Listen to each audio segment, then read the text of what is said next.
This video is sponsored by Skillshare.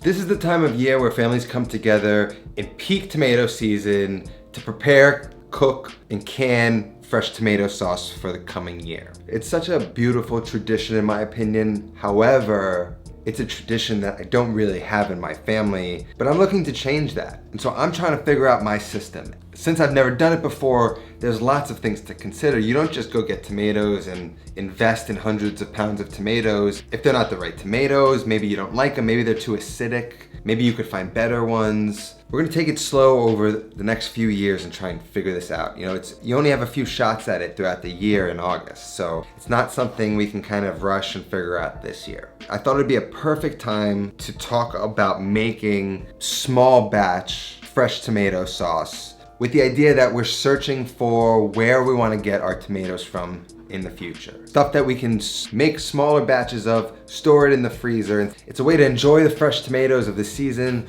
without fully committing to the whole process. It's a bit daunting at times. It requires lots of huge pieces of equipment some people don't have. So if you're like me and you're thinking about figuring out how to set up a system for cooking and canning your own tomato sauce, then you've come to the right place. Stay tuned, we're gonna jump right into it. Right here I have about 20 pounds and I'm hoping maybe I can get like 3 to 4 quarts of tomato sauce at the end. So this is also sort of a way to figure out how much tomatoes we're actually gonna need when we eventually make a big batch of canned tomatoes for the year. Now we have these cherry tomatoes, which in case the plum tomatoes are too acidic, the sweetness of these cherry tomatoes are going to be a nice balance to that. So if you ever are worried about the acidity of your fresh tomato sauce, you can always throw in fresh cherry tomatoes. These have a higher sugar content. So instead of adding a sugar or like you see carrots added a lot to tomato sauces, that's to balance out the acidity when that can just be done if you use cherry tomatoes. So first we have to wash these tomatoes. And like I said right here, we have about 20 pounds. Now if we were gonna make a big batch, that's like 300 to 600 pounds of tomatoes we're gonna buy initially, and it's gonna yield about 50 to 100 jars, I would imagine, 200 jars potentially. So I have this big pot that I'm gonna cook with, but for now I'm gonna use it to wash. So I'm gonna get these guys in here and just get them nice and clean, cut them in half, and then just kind of discard any gross bits that we don't want in our sauce. The variety of tomato is important. These are plum tomatoes. These are the optimal tomatoes for making sauce. They have the right meatiness and a lower water content, and they usually aren't too acidic. But the source of your tomatoes is important. This is my second batch, and the first batch was a little too acidic. So I found another farmer, and I'm hoping to strike a better balance of acidic and sweet with these tomatoes. So here's the workflow. So we're gonna go through. We have one bowl for the tomatoes that are chopped up and then one for the kind of gunk. You could do this directly into the garbage, and we need to remove the root end and then anything that kind of looks a little sketchy around the tomatoes. So some people will go in and like really carefully carve out the end, and then they can cut it in half the grandma way. You can cut it again if you want. I kind of just go in there like this. Not too kind of crazy about it. Maybe I cut it into thirds. Any black spots, I'll just cut off with the knife. See how it's super meaty? And you don't really need to be delicate with the tomatoes because it's all gonna get pureed anyway. So whenever you see just like a bruise like that, you just kind of cut it off. You can go through, some people squeeze the tomato, get some of that water out. You could do that, but it's all gonna get boiled out anyway, so you just do it now or later. Now I must say, it might actually be worth it to squeeze that water out of there because I don't know if you could see, that's how much water comes out of the tomatoes. So that would have just been in there, would have been in the pot, and that's just would have needed to cook all that out. So it's so much better to get that out of there now. So I think there is value in squeezing some of that juice out during this process. I'm just gonna wash the cherry tomatoes. You don't really need to cut the cherry tomatoes because they'll kind of just pop on their own while cooking. So now we've got all of our tomatoes ready. We got a lot of tomatoes, forget about it. the process just kind of simplifies a lot. We're basically gonna get this into the pot, and once we get these in the pot, we're gonna cook them. Maybe add a little bit of salt to help them break down, but the goal is to get these softened and broken down, enough so that running them through this food mill is no problem. It's easy, it's fast, and then we'll have the right consistency for the sauce. Then we'll get it back into the pot and then just get it to the right thickness. Cook any of that water that still remains in the tomatoes out until it's the right thickness.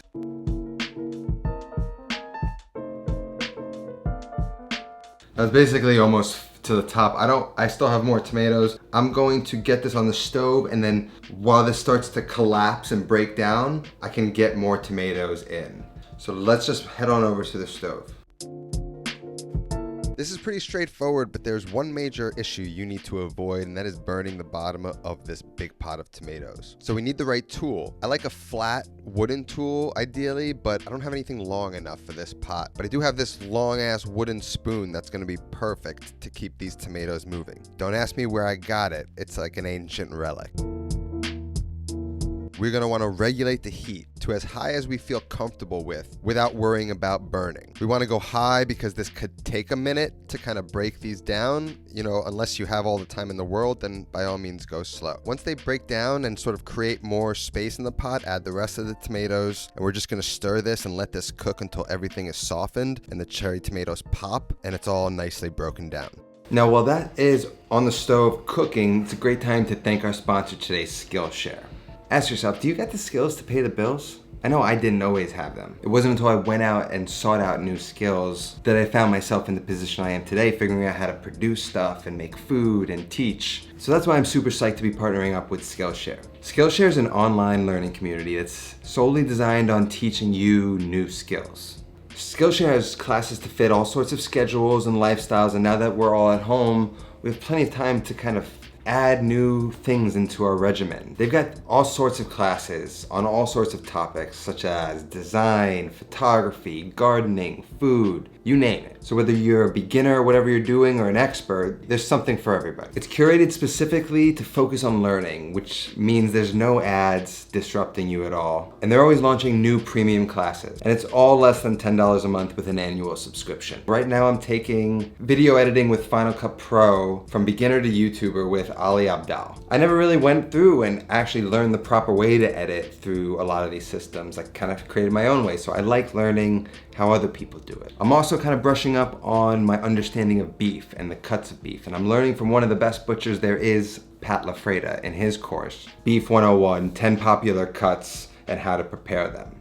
The first 1,000 subscribers who click the link down in the description will get a 2-month free premium Skillshare account. So you can dive into what you want to learn and develop new skills. Thank you so much to Skillshare for sponsoring this video. So as you see, as everything starts to cook, a sauce starts to form from the juices and the pulp. And that's exactly what we want. Everything's softened. Now we can run it through a food mill. So as you can see, it's already reduced a little bit. It's collapsed. You see it turned into like a lot of tomatoes. Suddenly it starts to look like not so much, and it'll continue to look like not so much. I got my food mill. It's going into what is this? An 8-cup measuring cup. It's the biggest one I've got. And then I'm gonna start to pour it into one of these smaller pots. And then this is gonna be the pot I use to reduce it to its storing consistency. So again, we're not making like our weekday sauce right now. We're making the tomatoes that we use to make weekday sauce. We're just replacing the can of tomatoes that we normally use to make sauce with the ones we made ourselves. If you guys don't have a food mill, I highly suggest you get one. You'll see me use this often. This creates the ideal texture for sauce in my opinion. Can you use a blender? Sure, but that's gonna alter the color slightly. It's gonna beat air into it, and to me, it's just not quite the same, but that's just me. I'll leave a link down to a good one in the description. Make sure to extract all the puree you can and constantly scrape the bottom of the food mill to get every last drop out. And in between batches, just kind of scrape out some of those skins, just so the food mill doesn't get all clogged up.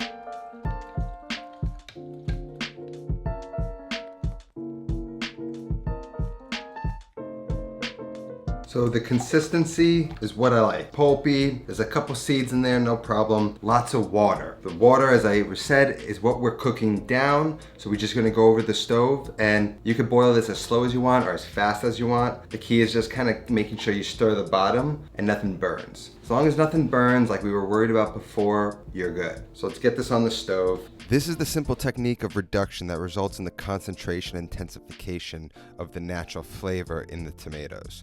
And though this isn't going to be the final sauce, we do want to get it to almost its final consistency. So when we do make weekday sauce or whatever we're going to make, it's a very quick process to flavor and finish it all up. It should be smelling amazing right about now. So make sure you've got some good Italian bread to munch on throughout this process.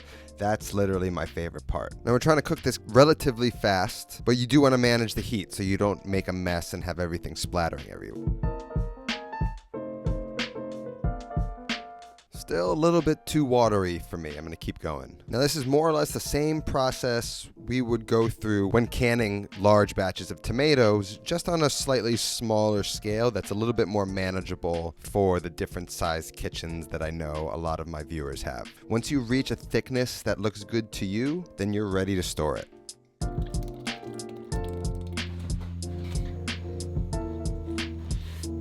Forget about it. There's no salt, oil, garlic, nothing. This is just pureed tomatoes. And what was the problem with my last batch of tomatoes?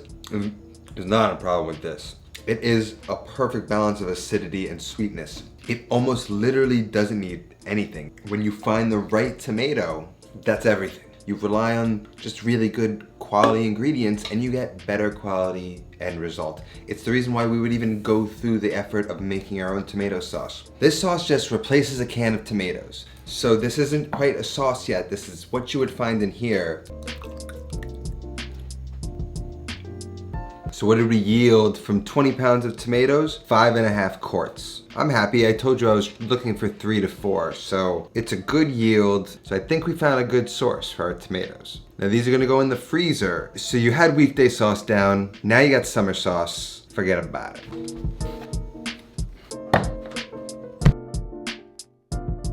Thank you so much for watching. I really hope you enjoy that and you kind of apply that into your life. There's something special. The smell, the aroma, it really is like the taste of Italy. Let me know what you think. Leave comments, tag me on Instagram. I'm also on TikTok now doing exclusive content that you're not getting anywhere. They're sort of like mini episodes of this show. Not Another Cooking Show over there. The Food Freak on Instagram. Make sure you subscribe to this channel. Hit that notification bell. Give me a like on this video because apparently it really helps the YouTube algorithm. Thanks to all my patrons scrolling up on the screen. Love you all. If you'd like to become a patron, there's a link down in the description and on the screen. That's all that I have today. I'll see you next time. Until then, take care of yourself and go feed yourself.